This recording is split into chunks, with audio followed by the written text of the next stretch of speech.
আজকের ভিডিওটা অনেক দিন আগের, বেশ কয়েক সপ্তাহ আগের। এত পরে পোস্ট করার কারণ, এই ভিডিওটা করার এক সপ্তাহ আগে আমরা গালিব স্ট্রিট গিয়েছিলাম আমাদের অ্যাকোরিয়ামের জন্য কিছু মাছ কিনতে। সেই ভিডিওটা আমি আগেও পোস্ট করেছি, কিন্তু সেই মাছগুলো নিয়ে আসার এক সপ্তাহের মধ্যে সব মাছ মারা যায়। কিন্তু এক সপ্তাহের মধ্যে অতগুলো মাছ মরে যাওয়ার কারণ আমরা কেউই বুঝতে পারি না। তার সাথে আরও কিছু অদ্ভুত ঘটনাও ঘটে। আমরা যখন প্রথমবার গিয়েছিলাম তখন অনেকগুলো মাছ নিয়ে এসেছিলাম, আর ফেরার সময় আমাদের একটা মাছ দেখে পছন্দ হয়। পছন্দ মানে ওই আর কি। আমরা জিজ্ঞাসা করি যে এই মাছগুলো গোল্ডফিশের সঙ্গে থাকবে কিনা। মাছগুলো নয়, একটাই ইল মাছ নিয়েছিলাম। ওরা সবাই বলেছিল হ্যাঁ হ্যাঁ থাকবে। ওখানে আরও কয়েকজন ছিল যারা বিক্রি করছিল মাছ, তারাও বলেছিল। সেই জন্য আমরা নিয়ে আসি। বাড়ি নিয়ে এসে অ্যাকোরিয়ামে ছাড়ার কয়েক ঘন্টা পরেই ইল মাছটাকে আর দেখতে পাই না। আমরা ভাবলাম হয়তো অ্যাকোরিয়ামের মাথাটা খুলে রেখেছিলাম, তাই হয়তো কোথাও পালিয়ে গেছে। বারান্দাতেও অনেক খোঁজাখুঁজি করি, অ্যাকোরিয়ামের পাশেও খুঁজি, কিন্তু খুঁজে পাইনি।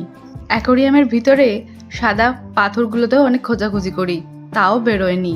কিন্তু অদ্ভুতভাবে 5-6 দিন পর ইল মাছটাকে আবার দেখতে পাই। এতদিন কোথায় কিভাবে লুকিয়েছিল এটাই ভেবে অবাক লাগছে। অনেক খোঁজাখুঁজি করেছিলাম, তখন কিন্তু বেরোয়নি। আর ইল মাছটাকে আমি প্রথম দেখেছিলাম, তখন বাড়িতে আমি একাই ছিলাম। সুমন আসার পর যখন ওকে দেখাতে যাই তখন মাছটাকে আবার হারিয়ে ফেলি। কিছুক্ষণ পর সুমনও ওটাকে দেখতে পায়, আর তার কিছুক্ষণ পরেই সব মাছগুলো আস্তে আস্তে মারা যায়। সবগুলো মাছ মরে গেছিল এরকম বলবো না, তার আগে থেকেই আনার পরের দিন থেকেই একটা একটা করে মাছ মরতে থাকে। আর ইল মাছটা আমরা যখন দেখতে পাই তারপরেই অ্যাকোরিয়াম থেকে ইল মাছটাকে তুলে পুকুরের জলে ছেড়ে আসি। আর ইউটিউবে ভিডিওতে দেখি ইল মাছগুলো অন্য মাছের সঙ্গে সেভাবে থাকে না, ওরা অন্যান্য মাছকে মেরে ফেলে। ইল মাছটাকে বাইরে ছেড়ে আসার পরেও একটা মাছ বেঁচে ছিল, যে মাছটার লেজ পাখনা প্রায় সবগুলোই নষ্ট হয়ে গিয়েছিল। কোনো রকমভাবে বেঁচেছিল। ভাবছিলাম যদি এ বেঁচে যায়, অনেক চেষ্টা করেছিলাম, কিন্তু সেই মাছটাও মারা গেল। আর আরও একটা মাছ ছিল যেটার নাম আমার মনে নেই, সেটা আকারে অনেকটা বড় ছিল, কিন্তু বলেছিল গোল্ডফিশের সঙ্গে থাকবে। কিন্তু অ্যাকোরিয়ামে ছাড়ার পর ওই মাছগুলোকে গোল্ডফিশের সঙ্গে দেখে আমার একটু অস্বস্তি হচ্ছিল। তার কারণ অ্যাকোরিয়ামের ভিতরে ওই মাছগুলো বেশ জোরে সাঁতার কাটতো, আর বাকি মাছগুলো ওই মাছ দুটো থেকে অনেক দূরে দূরে থাকতো। দেখে মনে হচ্ছিল যে আমরা যখন থাকি না সামনে, তখন হয়তো ওই মাছগুলো গোল্ডফিশকে অ্যাটাক করে। তাই ওই মাছগুলোকেও অনেক আগেই পুকুরে ছেড়ে এসেছিলাম। তারপরে ইলটাকে দেখতে পাই আর তাকেও পুকুরেই ছেড়ে আসি। আর শেষ আশা নিয়ে যে মাছটা ছিল সেই মাছটাও মারা গিয়েছিল। অ্যাকোরিয়ামটা পুরো ফাঁকা হয়ে গিয়েছিল আবার আগের মতো। তাই এবারেও আবার এসেছি মাছ নিতে, কিন্তু আগের বারের মতো এবারে আর কোনো ভুল করিনি। বাড়ি থেকে আসার আগেই ঠিক করে নিয়েছিলাম শুধু গোল্ডফিশই নেব, আর অন্য কিচ্ছু না। আর তাও একই সাইজের মাছ নেব, যাতে কোনো সমস্যাই না হয়। সব মাছগুলো মরে যাওয়াতে খুব খারাপ লেগেছিল, আর মনে হয়েছিল এর পরের বার যেন আর কোনো মাছ না মরে যায়।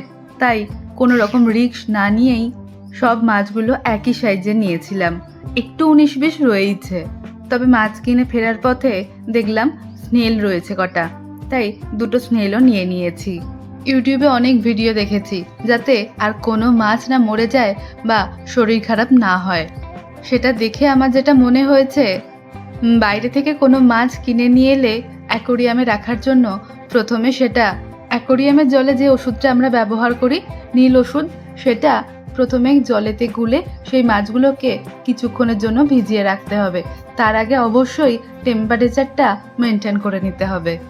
তারপরে সেই ওষুধ জল থেকে তুলে তবে সেগুলো অ্যাকোরিয়ামে ছাড়া যেতে পারে, তাহলে মাছগুলো সুস্থ থাকবে। এবারে আমি সেটাই করেছিলাম, আর প্রত্যেকটা মাছই ভালো আছে, আর খুব খেলাধুলাও করে। আর খাবার দিতে গেলে তো আগে থেকে এসে দাঁড়িয়ে পড়ে সেখানে, যেখানে রোজ খাবার দিই। নতুন জায়গায় আসার পর সবাই নিজের বাড়িটা আগে ঘুরে ঘুরে দেখছে, আর স্নেহগুলোও কিন্তু বাদ যায়নি, ওরাও দেখছে নিজেদের বাড়িটা। বাড়ি আসতে আমাদের অনেকটা বেলা হয়ে গিয়েছিল। আগের ট্রেনটা আমাদের সামনে দিয়ে বেরিয়ে গিয়েছিল, সেটা পাইনি। বাড়িতে আসার পর সেরকম কিছু রান্না করিনি, শুধু ইলিশ মাছ ভাজা, তেল আর ভাত। আজকের দুপুরে এটাই আমাদের খাবার ছিল। অনেক সকালে বেরিয়েছি, খাওয়া দাওয়া ঠিকঠাক করে হয়নি। এত খিদের মধ্যে আর অন্য কিছু করতে ভালো লাগছিল না। আরও একটা কথা, অ্যাকোয়ারিয়ামের জন্য মাছ কিনলে একই প্রজাতির যেমন মাছ নেওয়া উচিত, তেমনই সাইজটাও দেখা উচিত, যেন কাছাকাছি থাকে। খুব বড় ছোট যেন না হয়ে যায়। শীত শেষ হওয়ার পরপরই আমরা প্রথমে গিয়েছিলাম, আর তখন মাছের দামগুলো বেশ অনেকটা বেশি নিয়েছিল আমাদের থেকে।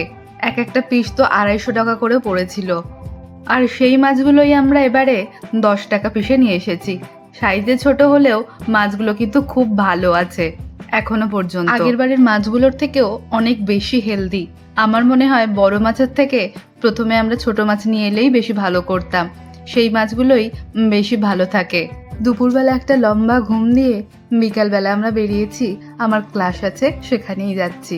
সুমন বলল একটু ঘুরে ঘুরে যাব, তাই এখান দিয়ে যাচ্ছি। এই রাস্তা দিয়ে এলে ট্রেন অবশ্যই দেখতে পাই, বেশ ভালো লাগে দেখতে।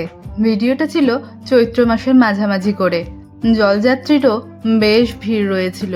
ইচ্ছে তো ছিল হাই রোড দিয়ে যাব, কিন্তু হঠাৎ কি মনে হলো এই দিক দিয়ে ঘুরে গেলাম। জিটি রোডে এসে দেখি বেশ লম্বা লাইন, আর যেতেও অনেকটা সময় লেগে গিয়েছিল আমাদের ক্লাসে। এই পরিস্থিতিতে দাঁড়িয়ে আমার মনে হচ্ছিল এটা শ্রাবণ মাসের থেকে কম কি। শ্রাবণ মাসে তো ক্লাসে যাওয়ার জন্য 15 মিনিটের রাস্তাটা আমরা 1 ঘন্টায় পার করি। বাড়ি থেকে 1 ঘন্টা আগে থেকে আমাদের বেরোতে হয় ক্লাসে যাওয়ার জন্য। আর ফেরার পথে খিদে পেয়ে গিয়েছিল, তাই চা আর বিস্কুট খেয়ে আজকের মতো বাড়ি। শেষে আমার অ্যাকোয়ারিয়ামের একটা ভিডিও রেখেছি।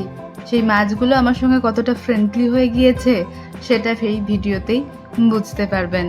যদি আমার ভিডিওটা ভালো লেগে থাকে তাহলে অবশ্যই একটা লাইক করে দেবেন। আজকের মতো এখানেই শেষ করলাম। দেখা হবে আবার নতুন অন্য কোনো ভিডিওতে।